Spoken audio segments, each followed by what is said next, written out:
So I would like to welcome first Professor David Tops. And David Tops is from Calgary University. And he's really successful in terms of working internationally, but also a very wide research field that you find interesting. Wider. And also the focus of research is also very interesting. And the title of his keynote is Educational Research, Measuring Activity and Reasoning. So a big applaud to David. It's nice to get the applause up front. You don't know what you're going to hear. You might be booing at the end, so I might as well take it at the beginning. All right, off we go. So thanks very much. We're going to talk about education research and measuring activity and reasoning. I've got the usual disclaimers about well, I don't really have a conflict of interest. I don't make any money off this, but I will be plugging Open Labyrinth a little bit, I'm afraid. And some of you from yesterday will be getting a little tired of this. Most of the images are Creative Commons, but not entirely so. So please don't distribute too much.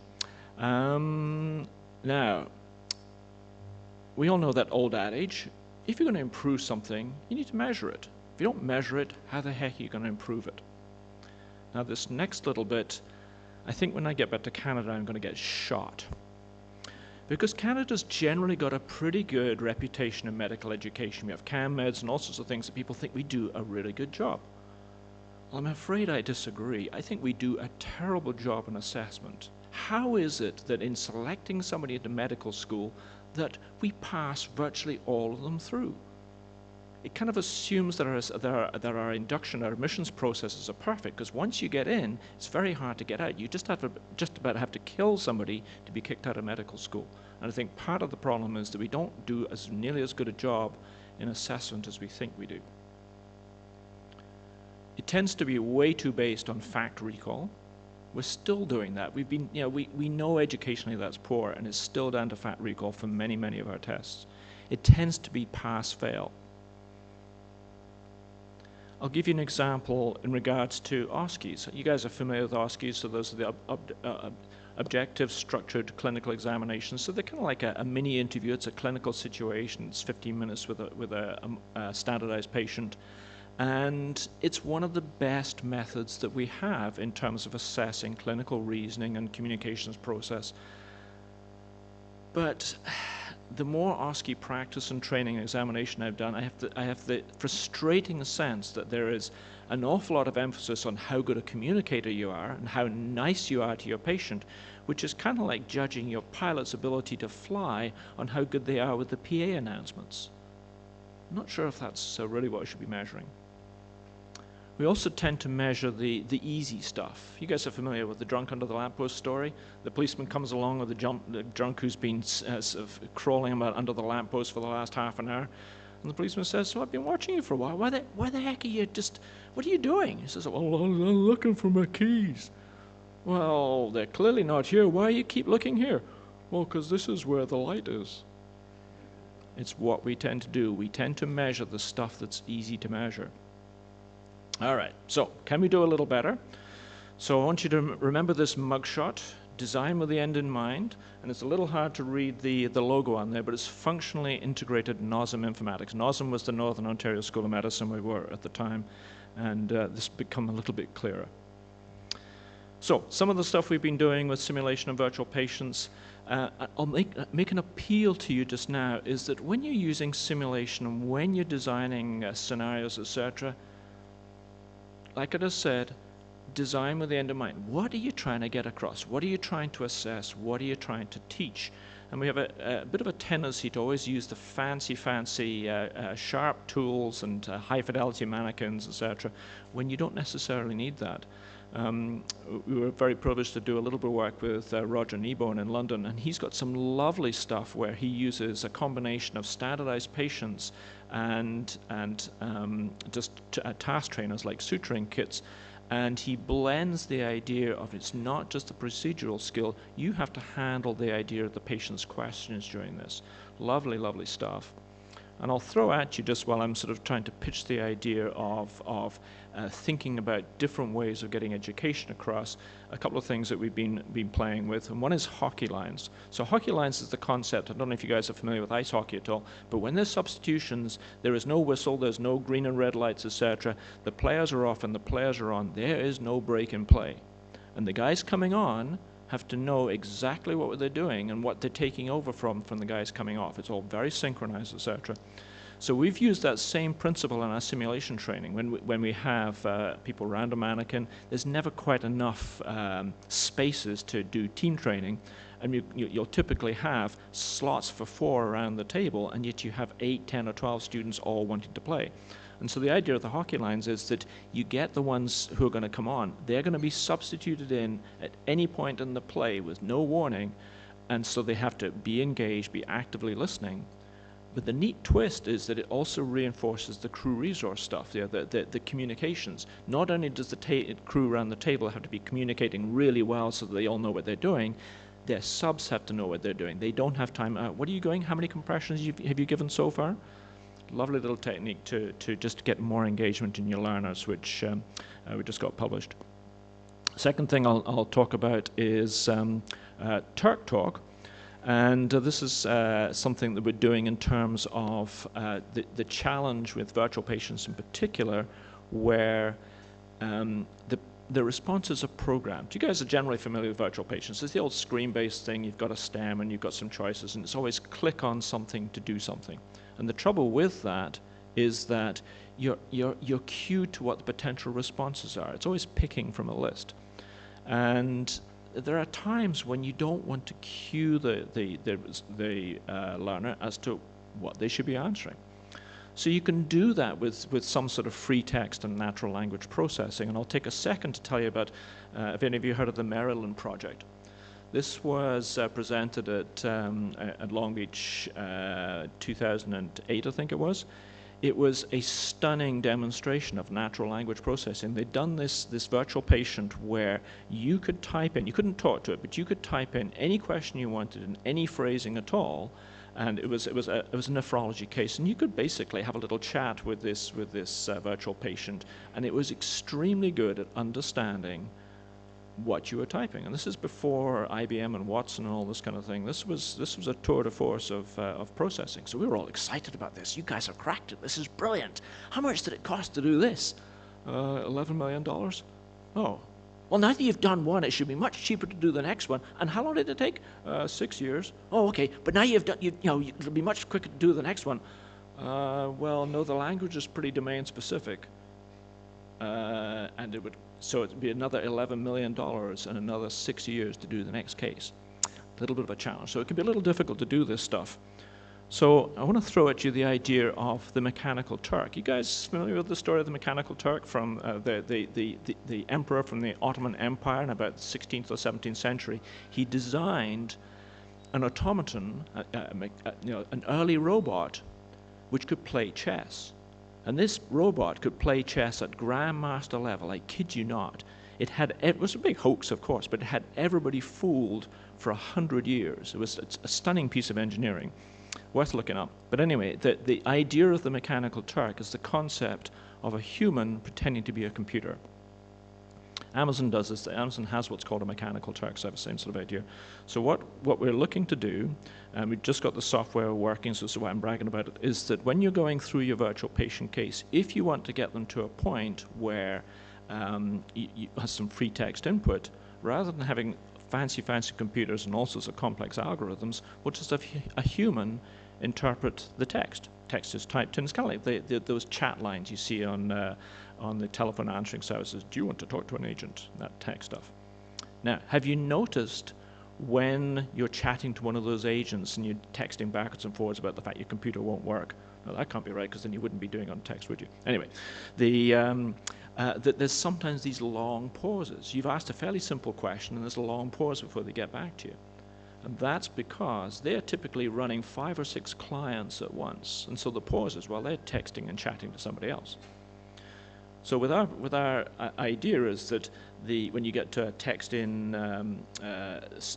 part of the questioning, you type in an answer, and the Turker is responding, and is that a reasonable answer, and redirecting you further on the case. Well, that's a little bit labor intensive because that's sort of one-to-one.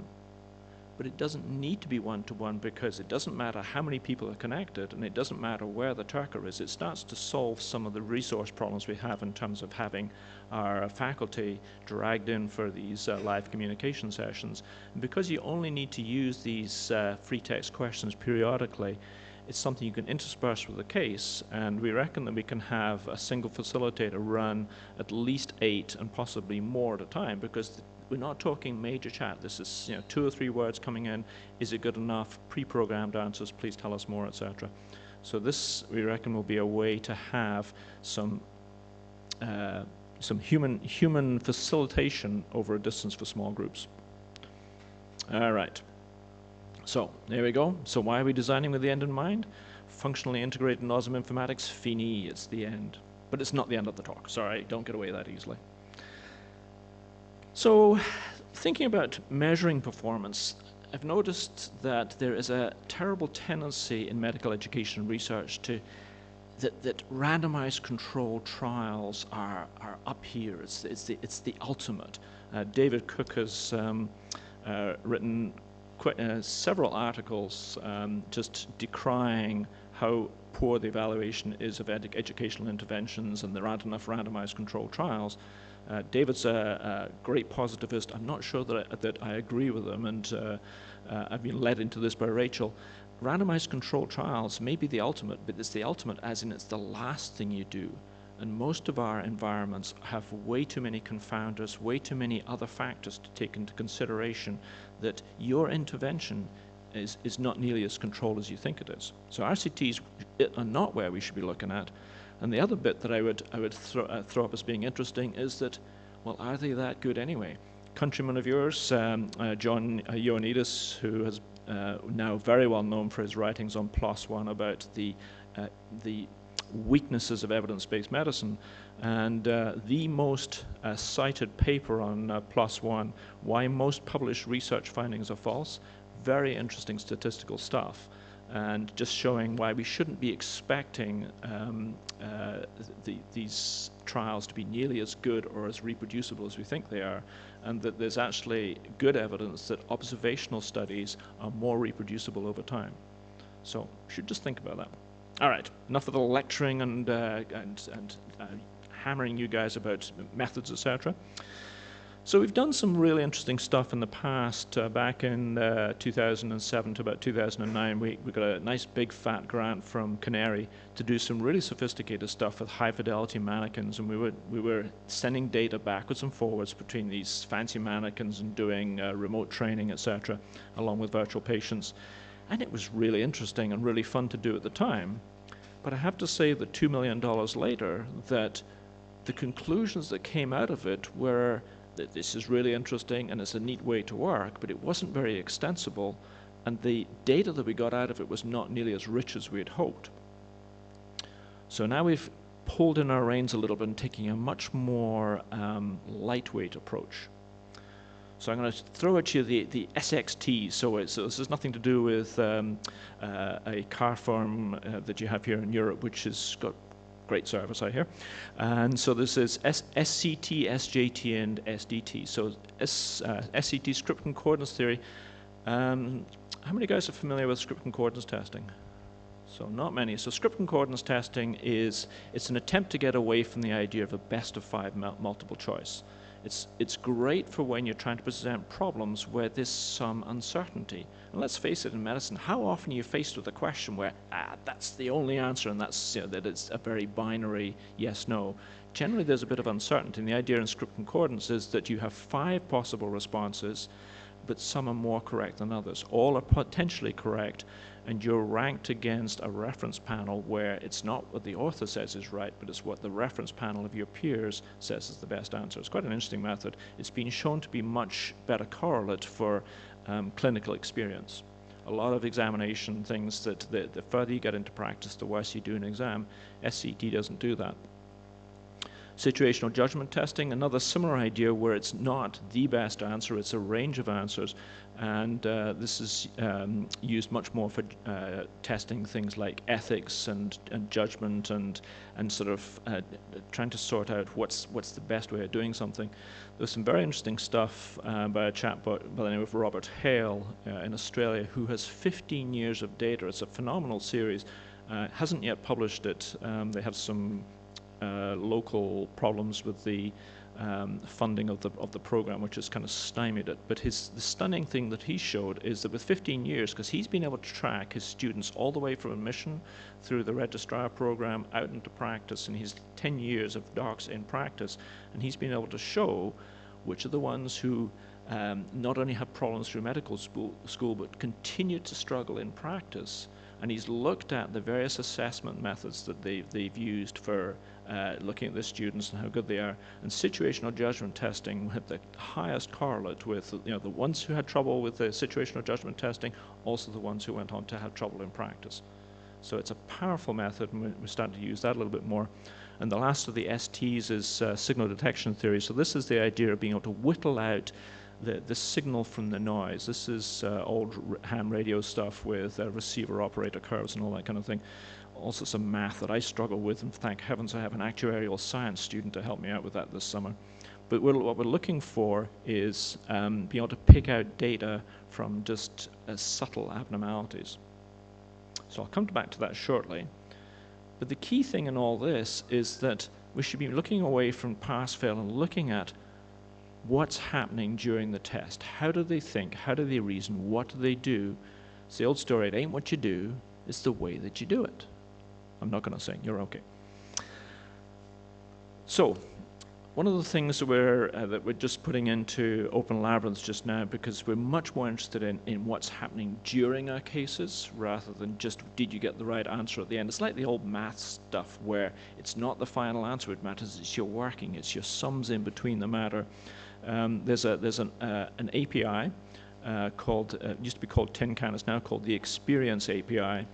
Very lightweight format, somewhat similar to semantic indexing in that it's triplets and stuff going into a learner record store, but it's basically statements along the lines of Bob did this, the student clicked on this note, they responded to this, etc.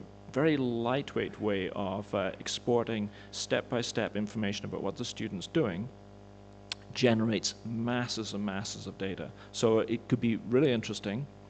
Now, I have to say that I've been working with a group from Medbook on this in the last year, and I got a little bit skeptical about this. We have all this hype of big data and all the wonderful things we could do with it. And the discussions in the group got fairly circuitous around sort of all the little coding intricacies and the various database types.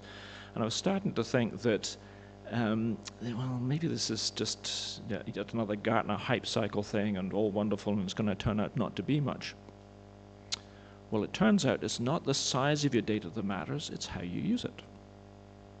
So we've been doing some interesting stuff recently, just looking at the data and the metrics using these kind of principles. We're not doing it through API yet, but just pulling it direct from our databases.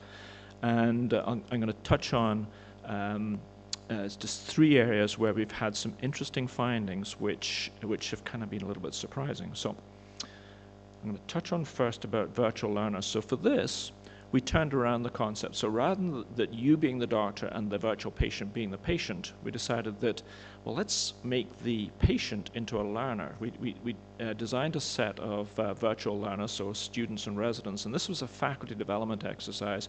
We wanted to, for our community-based faculty who don't get many opportunities to get feedback on how to struggle with the learner who creates challenges for you. We're not supposed to say the problem learner, it's the learner with problems. And so we created this series of virtual residents and used situational judgment testing to give them, well, what would you do in this situation? What would you do in that situation? And the particular one I want to talk about is lackadaisical Larry. Larry is the resident from hell. He's awful. He cheats, he lies, he bribes, he shows up late. He does it nicely. He's a very nice lad. And that's one of the problems we wanted to highlight, is that we have residents who go through and they get through by being nice, not by being competent. Anyway, so we wanted to see how our faculty would deal with this. And so you had to explore the case with Larry, and depending on how you dealt with him, Larry gets worse and worse. So if you're nice to him and just cajole him nicely and gentle corrective actions, he smiles sweetly and continues to do and get worse about what he's doing. He doesn't get better. If you really rein him in and too strong and forceful with him, then he complains to the dean and sends in a major faculty complaint, etc. But he's a bit of a difficult bugger. But interesting to work through. And what was really interesting was that despite the fact that Larry is awful, he even goes skiing, for heaven's sake. He's supposed to be off and working in March. He goes off skiing for the week and just lies to everybody as to which rotation he's working on. So we had our rural faculty. We had 22 experienced, these are experienced guys, these are not newbies, 22 of them rate Larry, and it was basically had to rate him on things like communication, professionalism, and all this kind of thing. But overall, would Larry pass this rotation? So, shout out here. Out of the 22, how many of my faculty do you think failed Larry? Because there's no way he should have passed. How many do you think actually failed him? I have a 2 there. 5. 2, yep. 3 of them. Now, if Larry was a real person, that's not so surprising, because as preceptors, we hate to be the bad guy and the judge, because Larry's going to get mad with us, and Larry's going to report us to the dean, and all this kind of, the hassles of complaints of failing somebody are well documented. But Larry's virtual. He might complain on the computer, but he can't report you to anybody. He's not real. And even with that, only 3 faculty failed him. There were a whole bunch who did like, oh, he's a borderline pass, but a borderline pass or borderline satisfactory is still a pass. All right, so we definitely have failure to fail as a problem there. So we had another little interesting situation come up in the last couple of years. So we've been using visual path analysis on how our learners do the cases. So any of you who've done any work with Open Labyrinth will recognize, and it's a little bit blurry, I'm afraid, but that's one of these concept maps with how you actually create the case. And so we thought, well, if this is how you create the case, and it's going to be nice and familiar to the authors, this visual map of what's supposed to happen, why don't we use that to actually map out what learners do?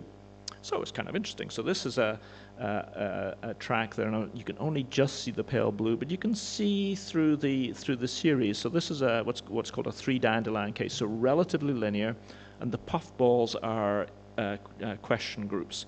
And so it's you get in there and you're supposed to explore several choices before you move on at each step. And so this would be a fairly typical path where you'd get them bouncing around in the node to some extent with some exploration, and that would be what we'd regard as a relatively normal path. Now we also get this kind of path, and I had some case recently with a learner who's been struggling. It was quite interesting. I gave him a case to do, and we were chatting about it afterwards, and he didn't seem to have got into the subtleties of the treatment of the case. That when we were discussing it afterwards, he seemed to have missed a few things. So I just asked him, so how long did it take you to do the case? Because I was interested in because we've been doing some timing things. And so usually it takes people about sort of 25, 30 minutes to do this case. It's one of our longer cases. Oh yeah, no, it took me 25 minutes, yeah, and okay. And the more we discussed it, I'm thinking, I'm not sure what it was. So I went afterwards and just looked at his pathways. And he was a Jeff Foxworthy, we call him. I don't know if you know this American comedian, the get her done. Well, this is what this young fellow had done. He just basically gone through minimum time possible. It was 12 minutes in the case, and of that, 5 minutes of it was right off the bat, where it looked like he'd gone and made himself a little cup of coffee. So analytics can be helpful, and it wasn't so much to you're a bad boy, you should be doing. It was just to point out to him, this is the normal sort of path we see with some exploration, etc., and this is what I'm seeing with you. So I'm just wondering if you're getting, you try and be nice, but I might have another Larry on my hands. Another way it's been useful is just in the pointing out, what happens. So with one of my learners, again didn't seem to get so far through the case, and looking at the path afterwards, what you see up in the top there is going round and round in circles. And to start with, I thought, it just didn't continue until we actually looked carefully at the case, and there was a little logic glitch we had put into the case. So it's turned out to be very useful for just looking at our case designs. You couldn't get out of that little loop. So very, very useful for that. So that was our fault that time. There's a couple of other things that we've sort of changed there, that just using color coding is nice and easy then for somebody who's less familiar with the case. That are you going, so the color coding on the graphs only means something in terms of is it desirable or not. It doesn't show up for the learner when they're playing the case, but it's nice and easy afterwards for analysis that you can see, are they going to nodes which are good or not. Or you can use placement, etc. Location, you can put all the good nodes down one side and the bad ones down the other, because where they're placed on the map doesn't relate to how the case is played. It's only the links and the order in which you do things which make a difference. All right. Okay, so touch on a different point here. Why is it that in exams, and particularly it's something which is emphasized hugely in script and coordinates testing, that the questions have to be regarded as discrete from each other? And this is particularly relevant for script and coordinates testing, because in script and coordinates testing, to try and make things a bit more efficient, you're given a stem. Here's Mrs. Brown, she's come into emergency with abdominal pain, she's got a bit of vaginal bleeding, and her HCG is yada, yada, yada. And then there'll be 3 questions after that with a common stem. But it's emphasized over and over again to the learners. Each question is entirely different. Doesn't matter what you answer for the first one, that the answers to the second one are completely separate. And mathematically and statistically, that makes perfect sense, because you don't want the confounders in terms of the calculation. But if you think about it for a second, that's not how we solve problems. We don't solve them as discrete decisions, etc. It's a series of information. You're building your case and thinking about it as we go along. So we're starting to do, in some of our testing now, blending these things. So we for some of the questions, we keep them separate. For some of them, we do little, what we call layered triplets, where you answer a question, and then depending on how you answer it, the case evolves slightly. So it's sort of an adaptive testing, but a much more simplistic level. But that's showing some interesting trends in terms of seeing how they adapt to misinformation and confounders. So they were thinking they were going off one way, and no, this was not where you should be looking at. All right, so we have to have a cute cat. The cute cats in presentations are always, but this one's relevant. So the last little thing we've been doing on the simple side of things is looking at time pressure. And the cat there is sitting in an in-tray. This is what the business world knows is known as an in-tray exercise. There's been a lot of looking at how do learners respond under time pressure, or just how do they respond under pressure. But nobody looks at their performance on just routine, mundane, daily chores. How do you perform when you're not on your game? We all have days when we're tired, etc. We need some resilience. We're not always going to be hyped up on adrenaline running for an exam. So why aren't we looking at that? So we're doing a little series just now where it's part of their workflow coming into the clinic in the morning. They're going through their chores and marking off their lab results, etc., and deciding what to do with them. And we built some of these into our virtual patient environment so we can actually track what they do, and track it not just in terms of the decisions made, but how long do they spend, and just looking at are they moving things quickly, are they being efficient, etc. And just to add a little bit of extra excitement for them, we actually put a timer on as well. So if they have 30 seconds to decide on this and minimal information, this is just, you have 10 minutes before you start clinic, and if they don't hit an answer within 30 seconds, then, oh, thank you, time up, and it moves them along, etc. So it's been interesting to see how they respond to it, and particularly the difference. So we ran the same test past some of our experienced faculty, just as like a validation exercise and to see what's realistic. And I got the best quote in terms of what I wanted for the validity of this test, and it was my program director for residents. He came up and he said, that was so boring. That was just like doing our lab results. Yes, that's what it's supposed to be. This is not supposed to be exciting. This is supposed to be boring, repetitive chores. But it was really interesting to see how what the faculty went through, because most of the results were normal. There were little subtle anomalies and things, but they didn't matter. And faculty members would recognize, oh, that's just a minor anomaly there, don't do anything. Whereas our residents were, this was a test. There had to be something wrong with every patient. And so they were intervening way too much. And so what we're going to be doing a whole series of these and just see who and how they adapt to the fact that, no, most of this stuff is going to be normal. It's keeping that signal detection thing, the signal to noise ratio up, so that you don't miss, when you're dead bored, that little result is, oh, that little abnormality is a bit more important. Are they going to pick up on that? And what is going to be particularly interesting to see is there, how quickly do they adapt? Do we have that? We expect all of them to get better at this, but do some take much longer to adapt to that idea and continue to be over-investigators? All right. So, as part of this, one of the things that is starting to get really interesting is looking at how they cope with things like timing and stress, etc.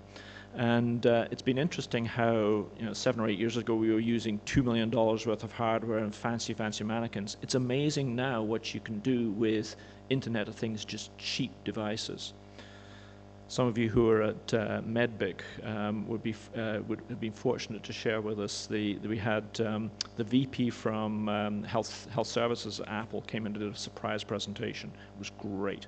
It was interesting in terms of, it was great in that it was very candid, and he did warn us. He said, now there will be some questions that you ask me where I will just smile sweetly and not give you an answer.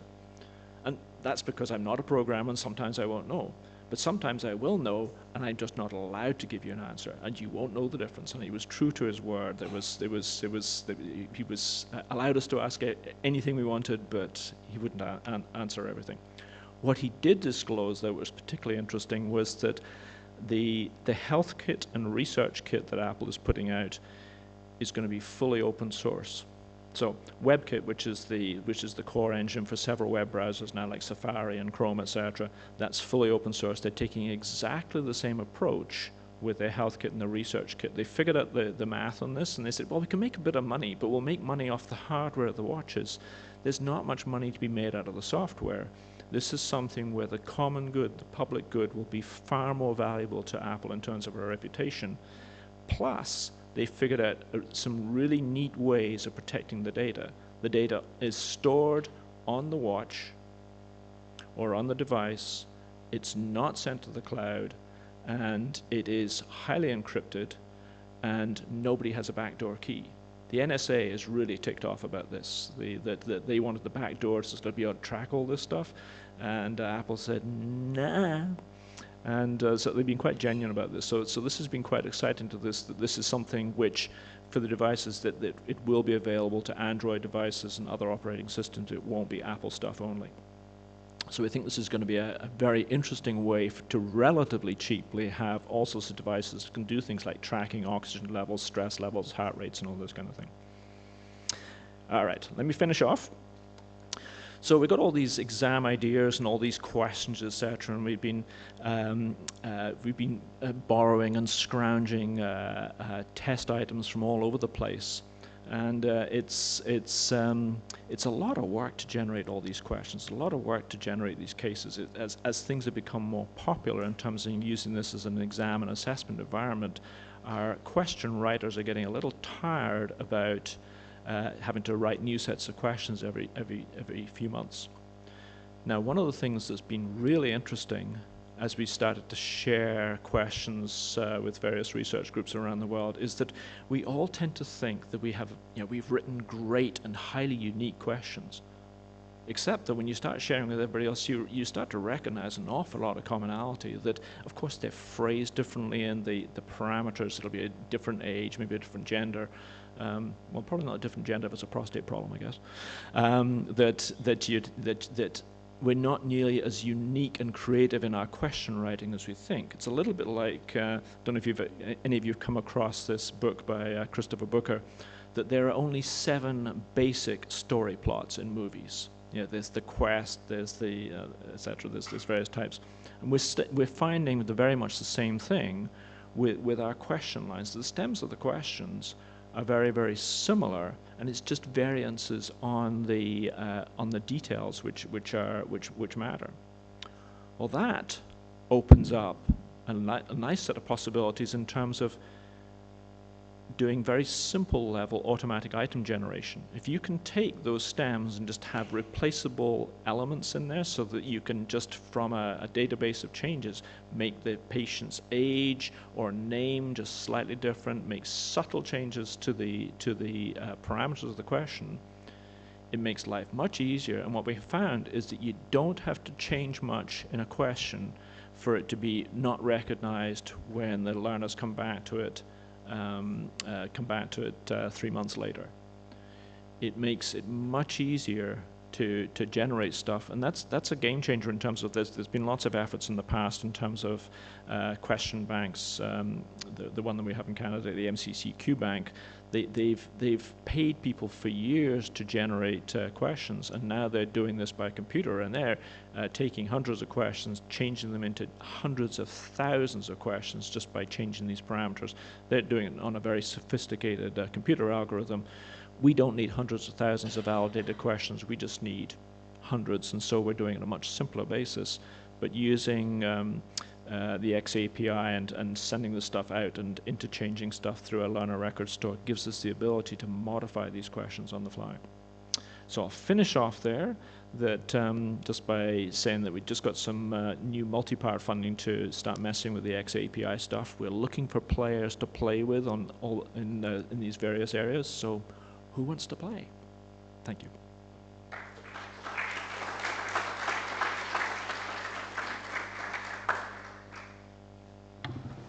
Now I'll open the floor for questions. Testing in Robert Hale series, and he had 15 years worth of data. It was highly significant and really impactful. Now, any good study needs to be replicated, etc. It'll be a while before we see stuff like that, but that to us was quite impressive. So I'm not sure that his gold standard is as good as he thinks it is. No, and I didn't like it. I just had to accept it. I would have preferred to have moved into, and I wondered if I was being a techie by wanting to move into assessment VPs when there might be simpler systems.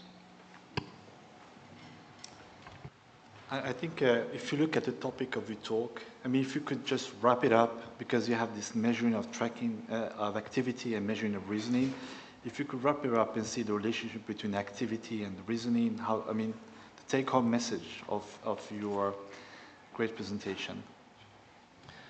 I think my take-home message would be that, there was a very good couple of presentations at the Ottawa conference last year where there was some question about the idea of metrics and analytics, and the global rating scales were really just as good.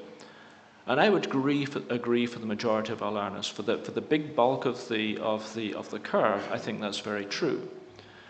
But from what we're seeing, I don't think it's true for our learners who struggle. And they're really the ones who we should be focusing on. You don't really care if you've moved your average pass mark up or down, etc. But the ones in the bottom quartile, that's the way we should be focusing. They're the ones who have the dysfunctional learning patterns from what we're seeing. And we want to look at how do they work through a problem, how do they figure this stuff out, so that we can just point out to them, this is how your more successful peers do, and maybe look at that. And what would be potentially more interesting, although we haven't looked at this yet, is how do the stars do this stuff? They get a great result. Why do they get a great result? If you can feed that back to the ones who are struggling, will it lift their game?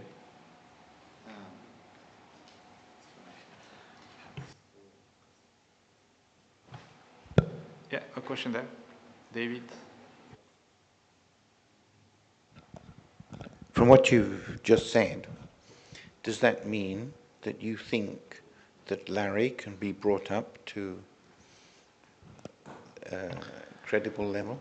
Well, Larry's already written, so he's a lost cause. What I'm hoping to improve is the performance of my faculty with Larry.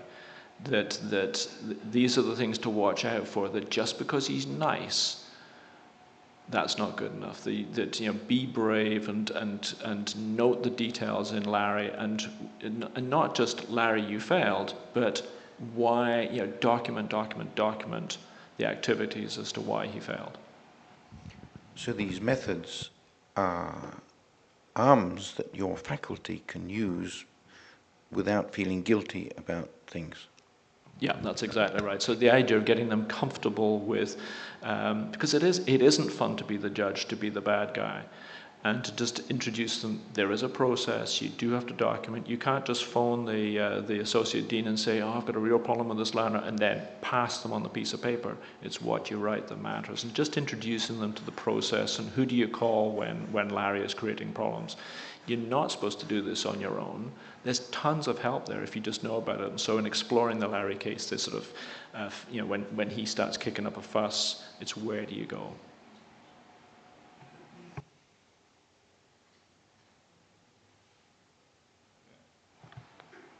No more questions. I would like to thank you so much for your presentation. That's great.